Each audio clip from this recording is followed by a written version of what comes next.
for nice introduction. I'm actually surprised that so many people came. I thought nobody came, so I can just turn around and go back, because I really don't like to talk about books, and things like that, it's published, and people then have to either read, or not to read, and to give their own opinion and so on.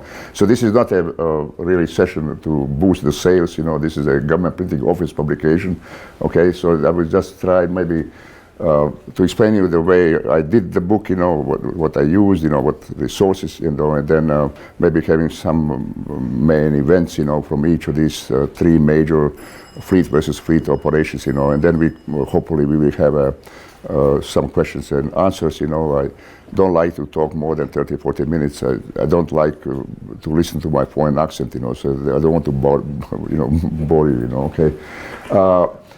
So this is what I call scheduled events, what I will try to talk about,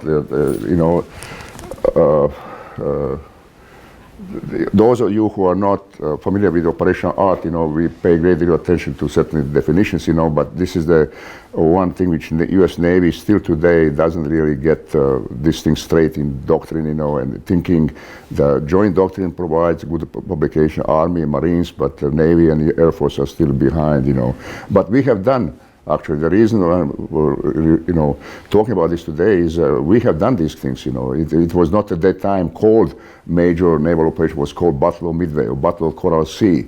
Battle of the Philippine Sea. But really amounts to what we call major operations. The major operations are, consist of a number of the strikes, attacks, and minor and major tactical actions, and aim is to achieve some operational objective, which is a part of the higher theater strategic or military strategic objective. And there's always one commander, and there's always what we call operational idea, or in modern terms, concepts of operations, okay? Okay. And I have the types, so what I will talk today is really fleet versus fleet. And these are three selected major operations from the Pacific War. There was another one, Battle for Leyte, which I didn't include because I wrote a book about that, so I didn't want to include in the book.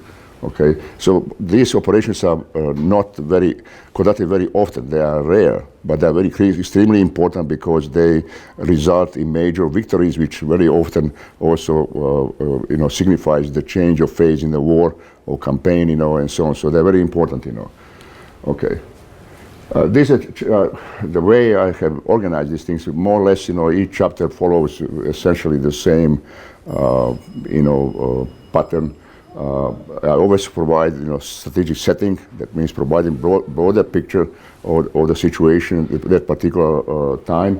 And then I talk about operating area because I think is one important thing is to, especially for naval warfare, to know the physical environment, the geometry of the theater, the basis, and so on, weather, climate, things like that. And then I have organization, then I have always what the commanders knew at that time. I think the common error very often is to analyze decisions made by various commanders in retrospect. But, most important thing, this is nothing new. You have to see what they knew at that time, and then only then you can actually, either, criticize or approve of certain course of action they have taken, okay?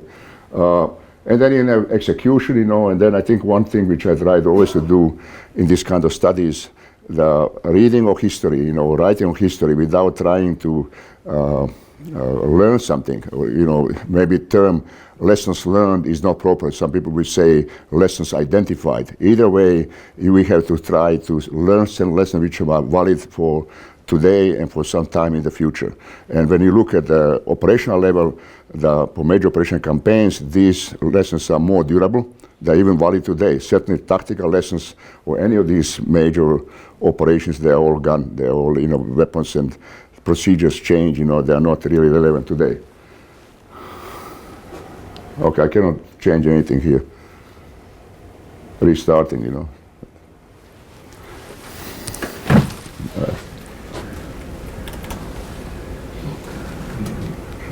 Okay. So I have selected, the certain things, here for today. And one thing which I paid great deal of attention, is to get documents which were our radio intercepts, in the Pacific War. And that's really one good, excellent source to know why the commanders made decisions they made. And without knowing this, you really cannot evaluate properly, and they cannot judge. So this is what shows here is the organization. In Washington, D.C., we have a Navy radio intelligence section. That's a OP 20G, OPNAV, the CNO office. And then there was a security section. That was one station called NEGAT that was used in the dispatches. That's the Office of Naval Communication. Then in Pacific area, we have a SINCPAC Fleet Intelligence Center. And there was, as you know, Lieutenant Commander Edwin Layton, an excellent officer. And then we have Fleet Radio Unit Pacific, HYPO. HYPO H stands for Hawaii, and that was a Joseph Rochefort. And then we have a station cast in Cavite until I think April 1942. And then we have a Belconnen, that's nearby Canberra, and then was a Allied Fleet Radio Unit Melbourne Frumel. Okay, and then these are some of the documents which were produced daily, and they were distributed to the major subordinate commanders, all task force commanders. They get all these documents. Later on, I didn't include here, there was one bulletin issued by JICPOA, Joint Intelligence Center Pacific Area, which was excellent. And I have some things to show you. You might take a look. I have here the CNO summaries of radio intelligence for April, June. That's for Midway, and you might take a look. To what extent our analysts were really doing a great job here. Okay. Yeah, you can pass if you're not interested. And this is Edwin Layton collection from Naval War College here. Okay, so you might take a look. I'm not asking to write, but we can see. Just I have here. Copy. Okay, I made a copy. Okay. This is in terms of as you know, the Japanese code books, GN 25 code book, and that was focus of work on NEGAT that was in Washington and CAST Cavite, and then later Belconnen, in Australia. And then this was one critical flag officers code that was focused on HYPO, and that's where Joseph Rochefort was working. Okay, and then you have a naval code book D, which was supposed to be changed in early May. It was until 27 May. That caused a lot of problems for us. Between 27 May and 5th June, we didn't almost know anything what was going on Japanese side. But we collected enough enough evidence of their intentions, before that. That was preliminary to the Battle of Midway. Okay, that's this what I already go with this. Okay, you might not take a look, but they have all here all details on Aleutian phase, Midway phase, all the summaries of what the Japanese were planning to do. Okay, that gives you the answer why we have been so successful. Okay, with small forces we are able to timely to concentrate our forces, on the proper place, proper time. But one thing which is, as you know, is the story is very complex. You have this excellent officer, Ed Layton, and he was working very closely with Joe Rochefort in Hawaii. But Rochefort has major problems because he had a lot of enemies really in Washington. Brother Redman, one of them was Rear Admiral, who actually were opposing to many of his assessments. In the end, he prevailed, but later after Battle of Midway, he was replaced. He was, essentially demoted, went to be a commander of the floating dock, and only after his death, his contribution was actually recognized, but was also an excellent officer, okay. So that's just one day. That was the constant stream of messages which were sent to the subordinate commanders. So we have been excellently prepared, and we knew almost everything or any substance, on the Japanese side. Okay, as you know, time doesn't really. I have been following this day by day for each of these battles, and you will be amazed how much.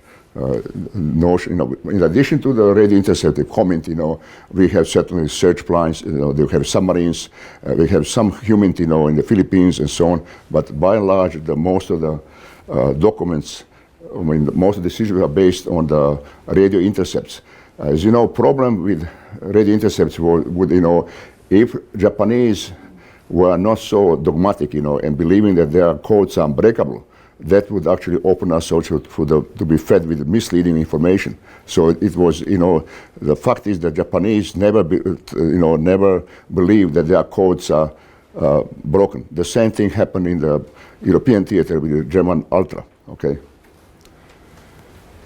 And this is one I try to show you just, there are many, each of the major operation ends with the conclusions and operation lessons learned. And the way I did this, it was always, writing the conclusion based on the particular event. And then in italics, I will say, draw certain lessons learned. You might agree or disagree with that, so on. But I think, the way to do it, is there are two ways. One is to write conclusion first and then lessons, and I found that it's always better having a conclusion than immediately the lesson, And so I try to draw more generic, more universal lessons which we can learn from particular event, in that operation, Okay. Okay. This sentence, that very often in decision making by commanders, they rely on enemy's intentions, and that's very, very basic. Generally, unless you know for sure that what intentions are. In this case, we knew. Okay, but if you didn't, then it's always better to rely on enemy capability, what enemy is physically capable of doing. Okay. That's important for us, you see. Okay. Okay. And that's now lesson learned, okay. Okay. And so on. And that's a constant problem with the Japanese planning, in the Pacific War, in my judgment. Whenever they had a major force, superiority forces, they unnecessarily complicated the plans, and they have too many forces, fragmented, and so on. And then another problem for them was that very often they were not taking into account what enemy can do. It was given that whatever they do, enemy will not actually react. And that was constant problem, in all this Coral Sea, Midway, and the Philippine Sea. Okay. Okay, so I have only a few things here, I will talk about. These were the Japanese objectives, which I have summarized. The main objective was operational, that means capturing Port Moresby in today's Papua New Guinea. Then capture Tulagi, that's Lower Solomons, and to establish the seaplane base. And then capture the Boyne Islands, that's in Louisiades, that's also seaplane base. And then Samarai, that's in southeastern tip of New Guinea. The reason why they needed a seaplane base, I don't know if you know, the Japanese Navy, like US Navy today, was too offensively minded. And so pilots never liked reconnaissance, scouting. They always thought this is not really a job for fighter pilots. So as a result of that, they didn't have more than 3 or 4 reconnaissance squadrons during the war. So they rely on establishing seaplane bases, along the projected line of advance, So that's the reason why. But also that shows you that many of these objectives they had to take simultaneously. That require fragmenting available strength, into number of the force elements. Actually, for the Port Moresby, they have 6 force elements which have been moving from Rabaul and Truck, that's the Central Carolines, all the way toward the southern part of the Coral Sea and also Port Moresby. And I have here, this is what I draw. We use when we teach operational art. We try to provide this broader, what we call in our terms, concepts of operations or operation idea. So what I have drawn here is based on the plans by Japanese to depict that planning, on the map, okay? And you can see how many, from Rabaul, how many of these elements has to move, and then you have the carrier force was here, okay? And they planned initially to bomb some bases, on the northeastern coast of Australia that abandoned. But one among many things, what they made major mistake. There was one, the carrier forces were tasked to ferry about 18 Zero fighters. And these Zero fighters were supposed to be launched, and then landed to Rabaul. And that was supposed to be an easy task, but then was a bad weather, so they tried to do this, I think on 3 occasions, 3 times. They lost valuable time, then synchronization movements with other forces was lost. And so when we attacked, our carriers attacked Guadalcanal, Tulagi, their carriers were beyond the range, or the supporting range of Tulagi. And that was all given because the secondary objective became primary objective, We always warn, to focus on primary objective, and not to be sidetracked, with other objectives, Okay. Let me see.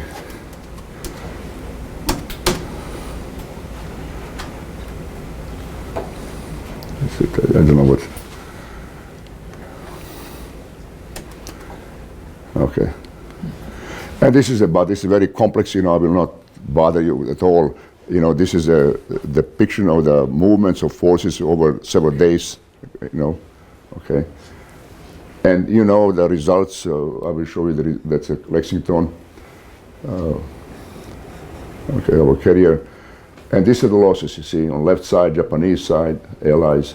And what we call in operational terms, we had achieved tactical victory. The Japanese achieved tactical victory, we achieved operational victory. Why? Because in the aftermath of the battle, Admiral Inouye, he intuitively knew that the remaining force was not sufficient to provide sustained support to the landing forces in Port Moresby. They were able to continue to Port Moresby, but they will not be able to sustain because they had only one carrier. Another carrier was heavily damaged, it has to go to Japan, and also they have depleted, the number of the fighter aircraft. So he wisely decided that operation has to be canceled, and then decided initially to repeat the operation on 3rd July. And then after Battle of Midway, which was in June, that was certainly not possible. They decided to try to seize Port Moresby over Owen Stanley Mountains. And that never happened because there were stronger defenses, so they never reached Port Moresby. Okay, so that was operational victory for the Allies and a tactical victory for the Japanese. Okay. And then Midway, you are all familiar, I will not really go into details, I will just on the objectives, you see, again, was the operational objective, luring and destroying enemy carriers, because Japanese Admiral Isoroku Yamamoto, who was the chief or the commander-in-chief of the combined fleet, he believed that, if we certainly correctly, that if Japan doesn't end war very soon, within a year, then industrial might of the United States will prevail. So that he wants to complete, the defeat of the U.S. Pacific Fleet. And the reason why they choose Midway, they thought that will trigger our, the Pacific Fleet to react. What they didn't consider that our reaction will come earlier, that we will be positioned and waiting on them. They thought that will happen after they capture Midway, and then our carriers will come. But because of our knowledge or intelligence, we were able to position these forces much, timely.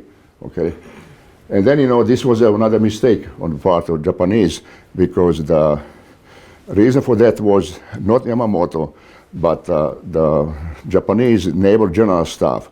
That was a Navy section of the Imperial General Headquarters.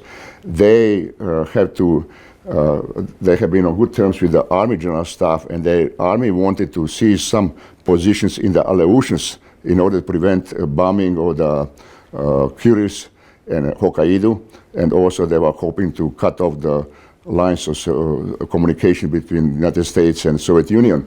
So they insisted that operation should also include Aleutian phase.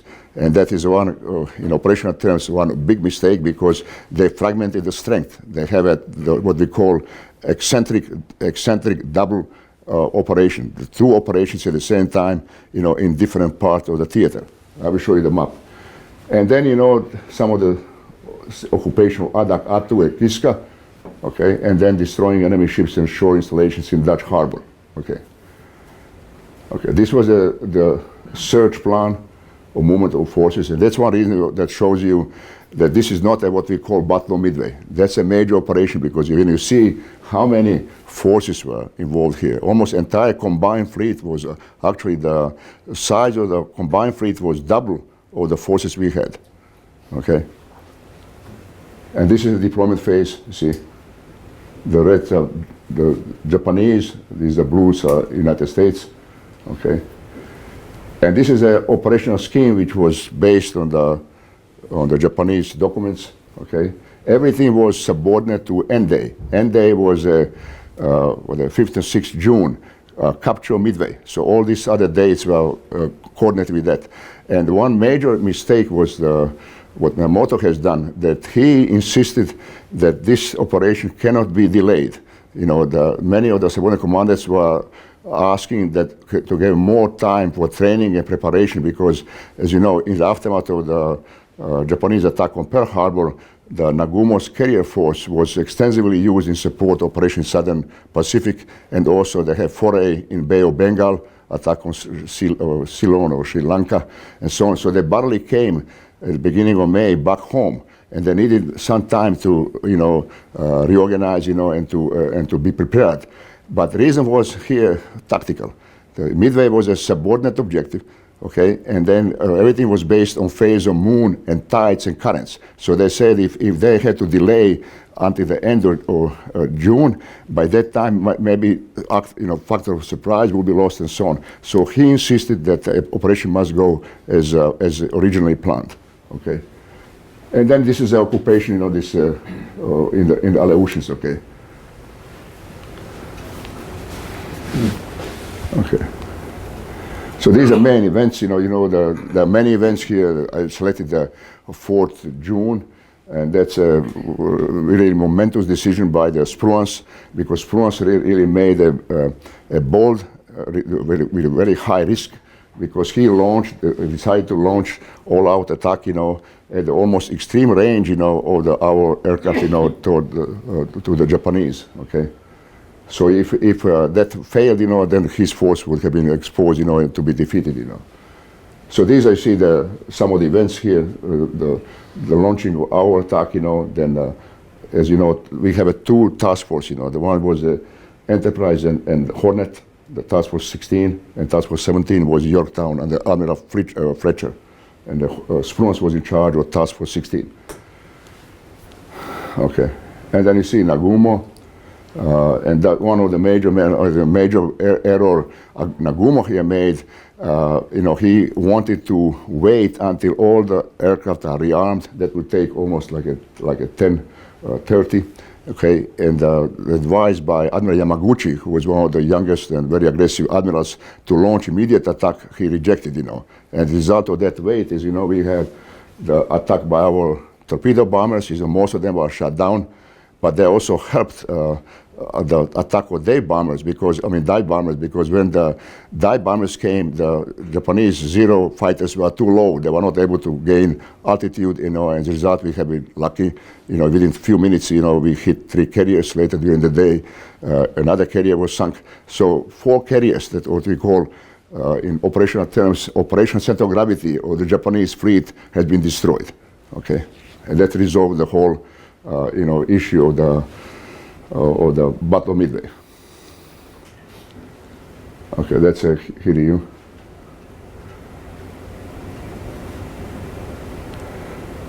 Okay, and that's a graphic presentation of that phase on the 4th June. Okay, and that's Aleutian phase. Okay, so I will not go into details, you know. And then I have this losses, you see. Okay. And that signifies the turn of the tide in the Pacific. In strategic terms, the Japanese went on strategic defensive, and we went on strategic offensive, which was then exemplified, you know, with our landing in Guadalcanal on 7 August 1942. And after the end of the war, we have been constantly on offensive. Japanese were never able to regain their balance, you know.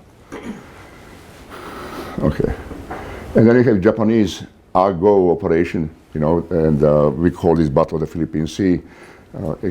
I personally, when I wrote this, I had major problem actually. Had a lot of time spent on this, you know.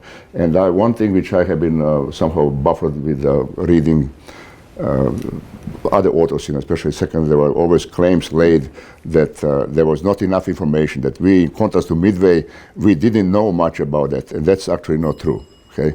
We have a steady stream of documents from radio intercepts and also excellent service by our submarines, which were positioned nearby the basing area of the Japanese fleet in the Philippines. Okay. So I will focus only on Admiral Spruan's decision, 1819. That's when he decided to stay near Saipan. Okay. And then he got the one message later by Admiral Nimitz, which should actually force, somehow convince him to change the decision. Admiral Mitchell was, very unhappy, but he wanted us, Spruance to change the decision and to go westward, and to launch an attack by 050. And in 38 minutes after the midnight, he finally said no, he would stay nearby South. And that decision has, caused a lot of controversy. At that time especially, but both Nimitz and Admiral King approved the decision, and they thought that he had done a proper thing, okay? Not me, but it doesn't matter to me. My reading of that was a different solution would have been better, actually, because, the reason why he wanted to stay in Japan, nearby Saipan, because his primary objective was to protect the shipping, and the troops on the ground.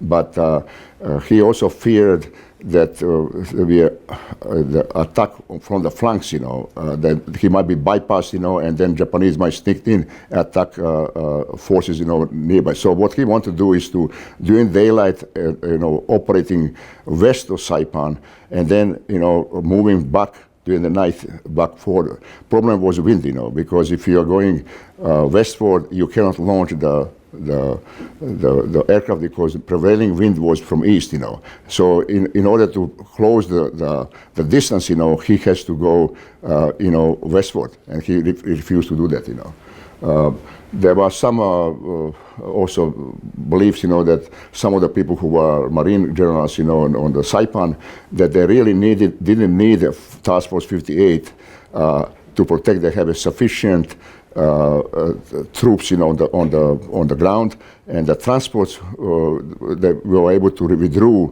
east of Saipan, stay out of any possible attack, and then after the naval battle was completed, then come to the same position, So I cannot tell you what is right, what is wrong, There are a lot of things in favor of the Spruance decision, but I think still that Spruance had been too somehow conservative, conservative was too prudent, And he has done very similar thing in our invasion of the Gilberts in November 1943, where he didn't allow the Task Force 58, to operate freely, and we lost one, I think, Independence, one carrier, and he didn't allow them. So, this was not a situation for the carrier force to be so tied to the beaches, that they need to operate much more freely, okay.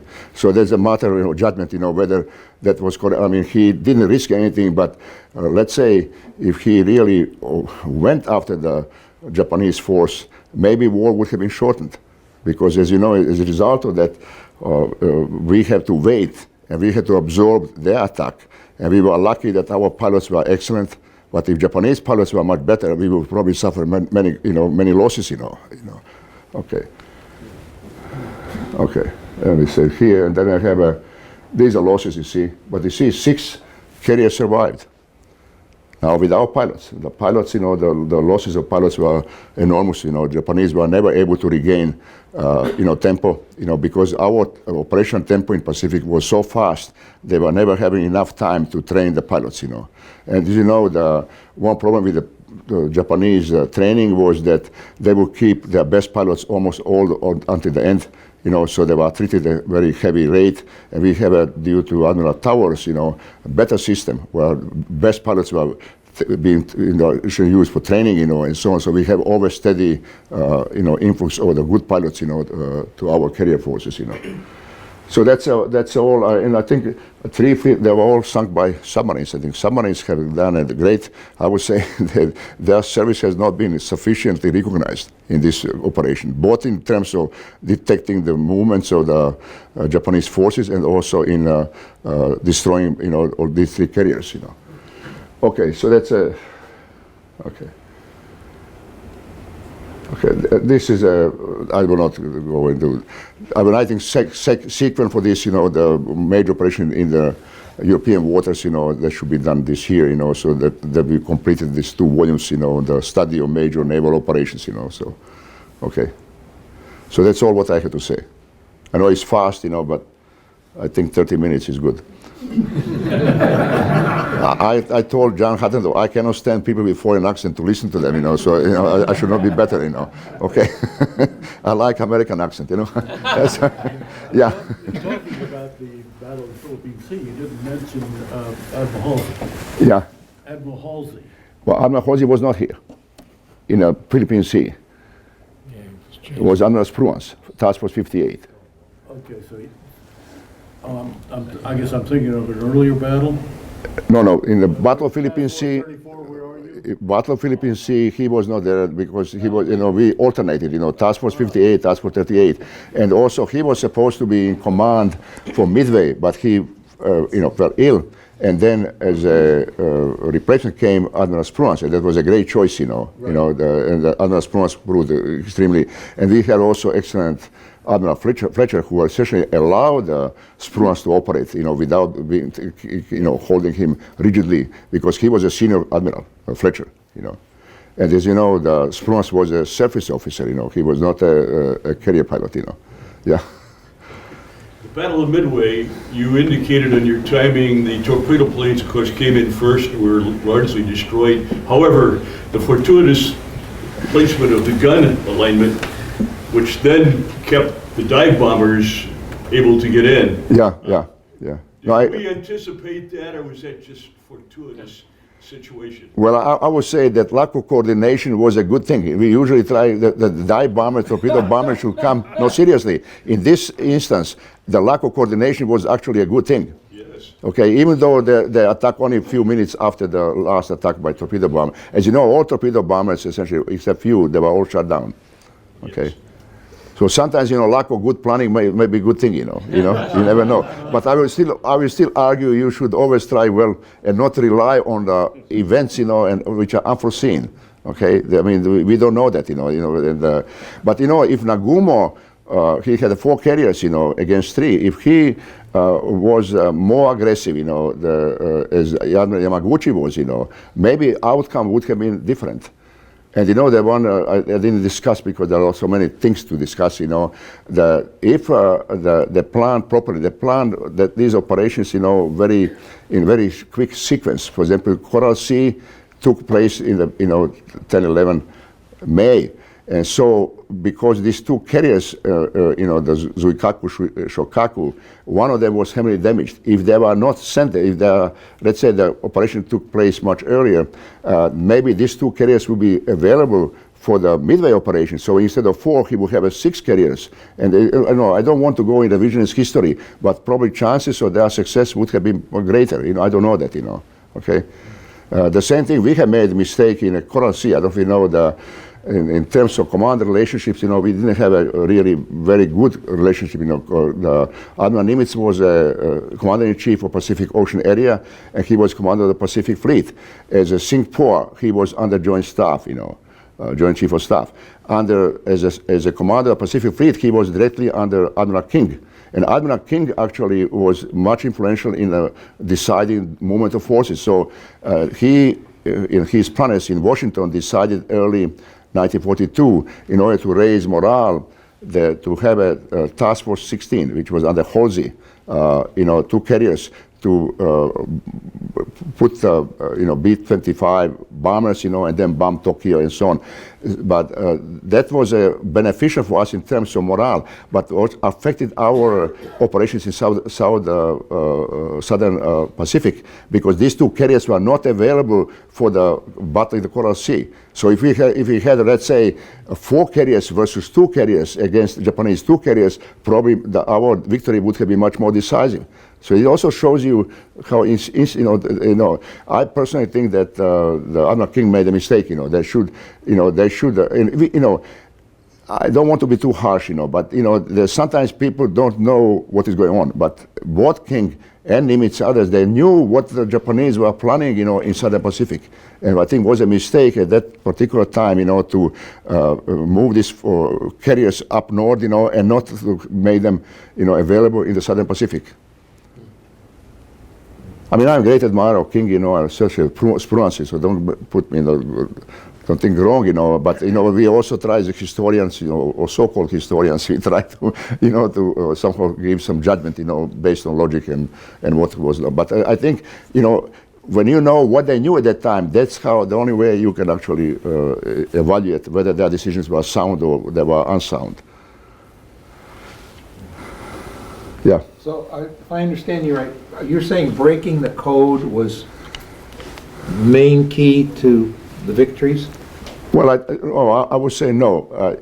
I say what reading the code, we knew their intentions and their movement, their forces, and when you have a small force, inadequate forces, you cannot make a mistake in,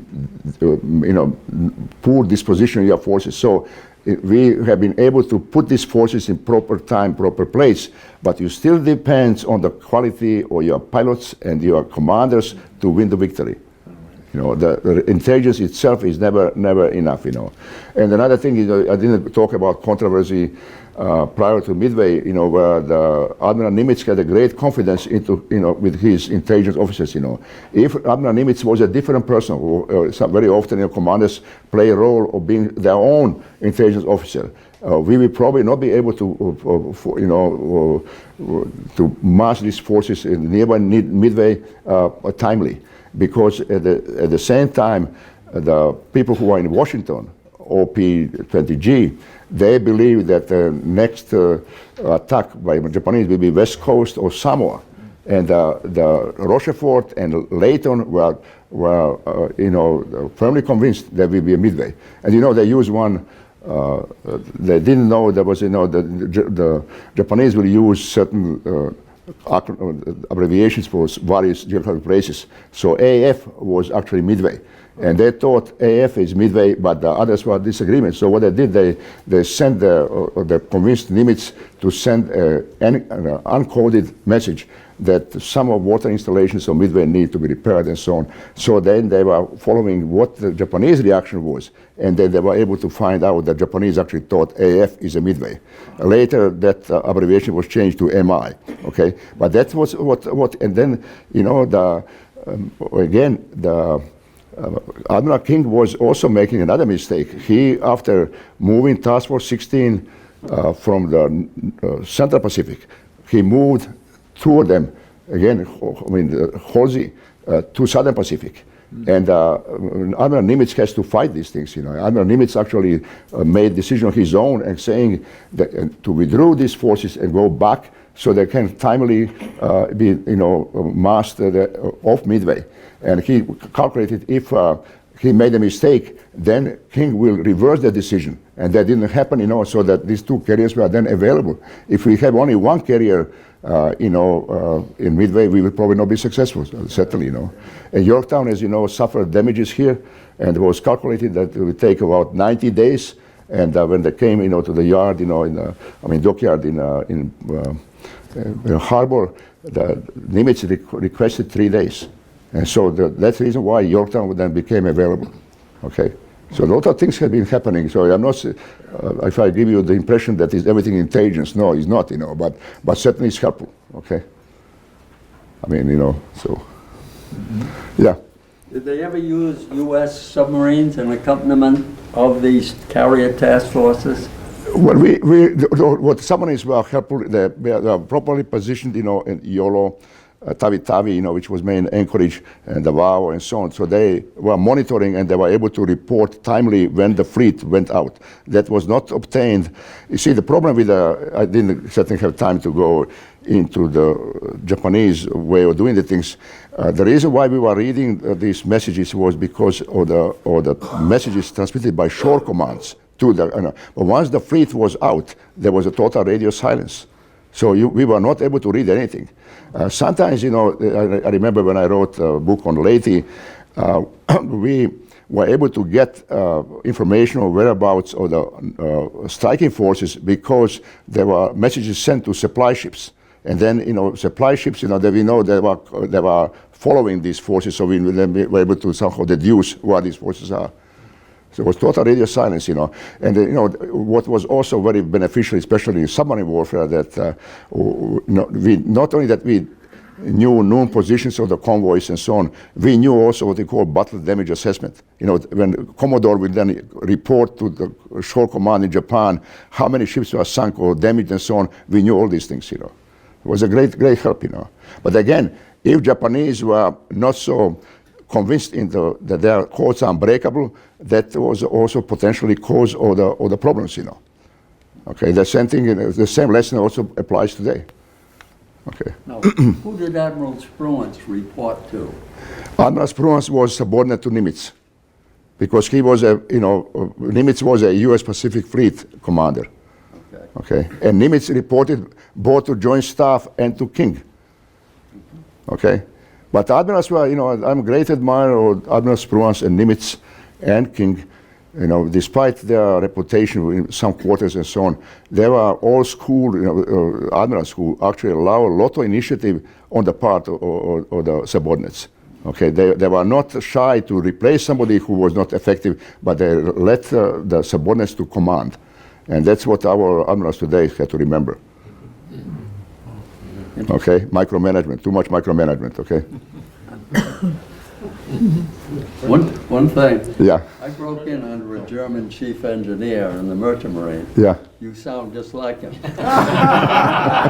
Okay, thanks. I guess that's a compliment, Okay.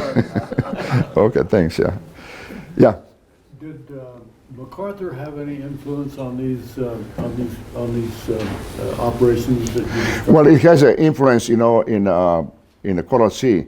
And as you know, in those days, I didn't have my book talks about command relationships and how it was established.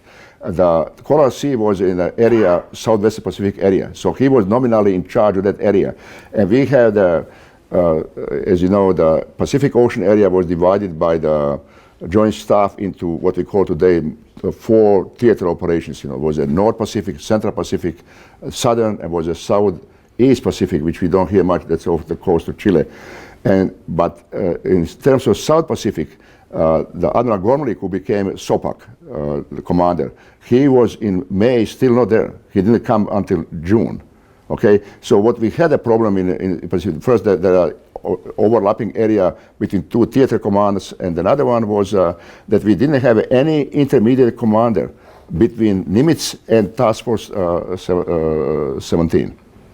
So that was a problem, because then you have a one intermediate level less, Okay, so we always say you should have not too many levels and you should not have too few. Okay. But this is not to be critical, because this is the first time we have been in a global war. We have been trying to get these things done, and so on. And so they improved these things later on. The boundary between Southwest Pacific area and Southern Pacific was moved, and so on. But it has effect here because the land-based aircraft were used for search, in Coral Sea, but there was lack of coordination because there was not a good, coordination between two commands, Okay.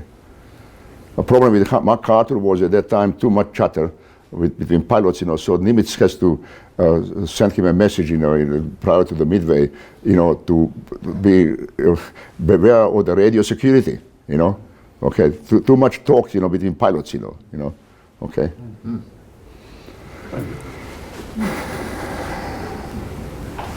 Yes. Just a question with regard to the Aleutian campaign. Seems to Which be, Aleutian? Yeah. The Aleutian campaigns, I thought, was planned by the Japanese to some extent as a diversion from the Midway operation. Yeah.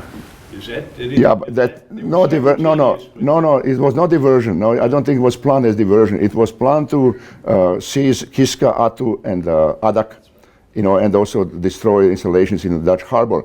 And they wanted to prevent our land-based long-range bombers to bomb Hokkaido and Kuriles. It was a compromise because in order to get approval by Naval General Staff and Army for the Midway, they had to make compromises, and that's why Yamamoto agreed. But I think it was a mistake because a lot of forces were assigned to that, and that these forces were not available to other, to the main objective, and so on. The army was happy with Midway because they didn't have there was no need by the Navy to give them any troops.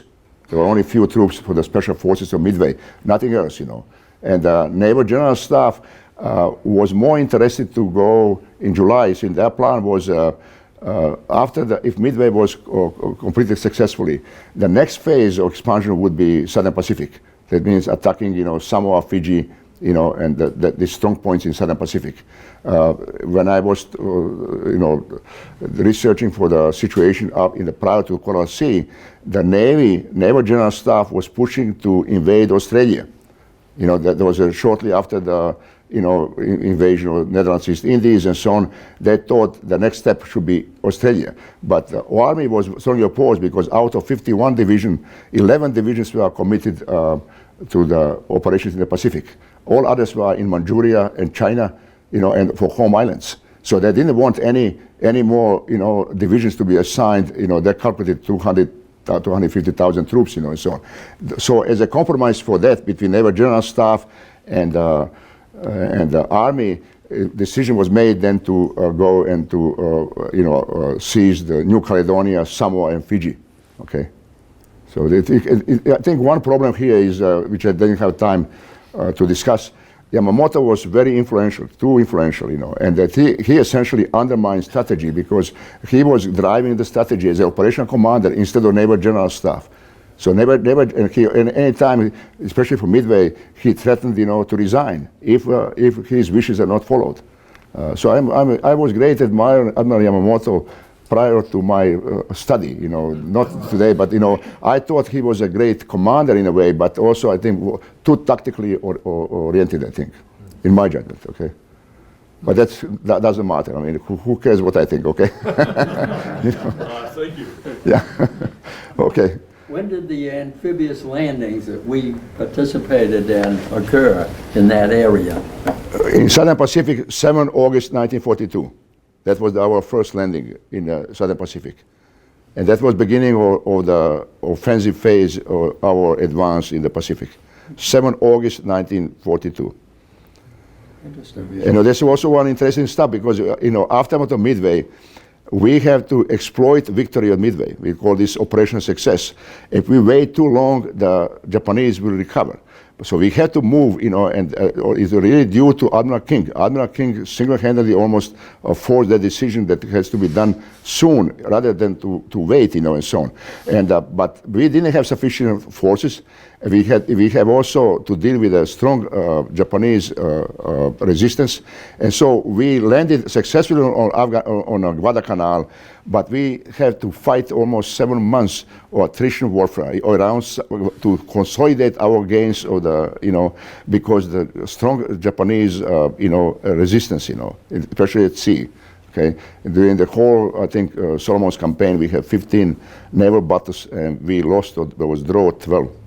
And all due to the poor state of our night fighting capabilities and torpedo gunnery tactics, So this is very interesting to read because Japanese, in the pre-war years, they believe that any new war they will deal with Britain and United States. So to redress that, imbalance in numbers, they intensified night training and torpedo gunnery tactics and so on, and also try to build better, more modern ships and so on.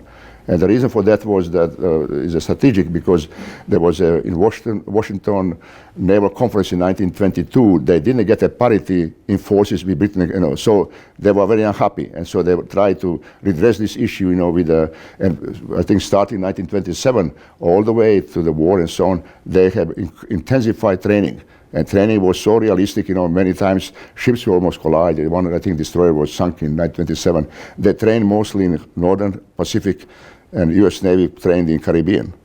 Okay, so, and you know, what I always want here, you know, that these kind of errors in peacetime, you know, are very difficult to, you know, redress, you know, once the war starts. We never really reached the level, satisfactory level of night fighting, you know, in the Pacific War. I didn't have a chance to discuss the issue. I think it was on 18 June during the Battle of Philippine Sea.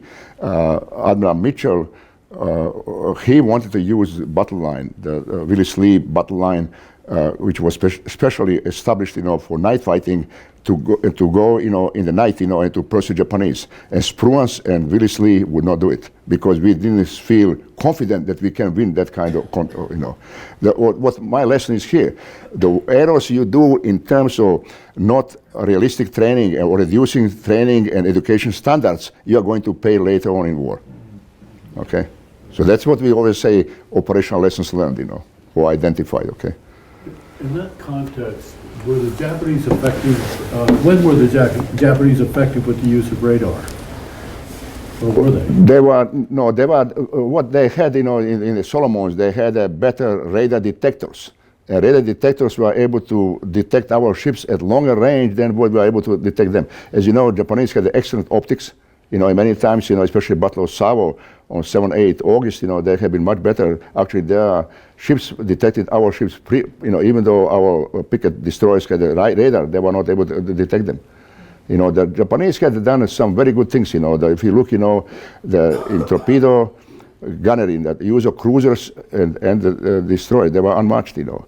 And the U.S. Navy made a big mistake in, I think, mid-1930s when they decided to remove all torpedo tubes from cruisers, and Japanese didn't.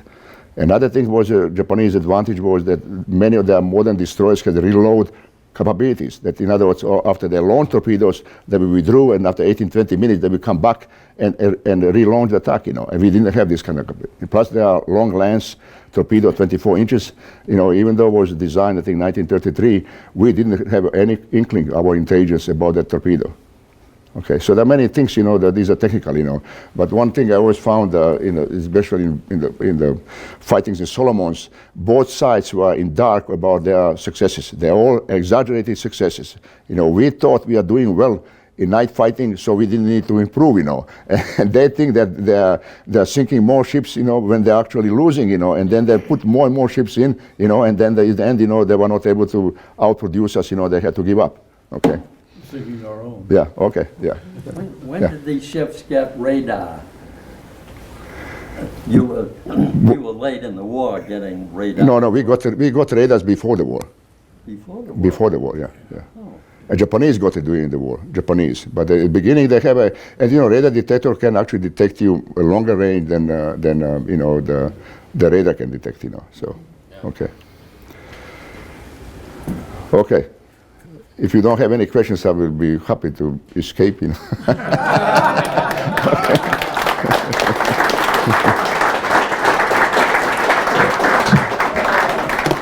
Elon's book is published by the Naval War College Press, but available only through government printing office, so you can get it online.